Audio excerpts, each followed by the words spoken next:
I think what happens on the internet, and especially in places like Twitter, kind of leads to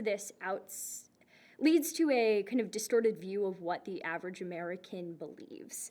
I still think that the average American, if you stop them on the street, thinks that a culture of free speech is a good idea and thinks legal protections for free speech are also good ideas. I think that average person probably appreciates the idea of kind of a multicultural society where we have a respect for viewpoint diversity. And so I think it's important in situations like this not to think, okay, because there was this large social backlash on this one website that very few Americans actually use, that means that all hope is lost. I think, in fact, there's a lot of reasons to be hopeful.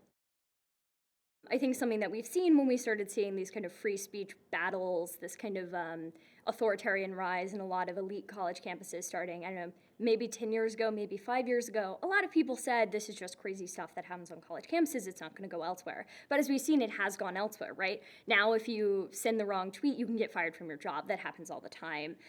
And so I think that this kind of lack of respect for free speech, this lack of embrace of the culture of free speech, is starting to have an impact on people's lives already. I don't think this is an issue that you have to work really, really hard to convince people it matters, because I think it's self-evident to a lot of people already, whether or not they went to college, whether or not they went to an elite college, that it does matter.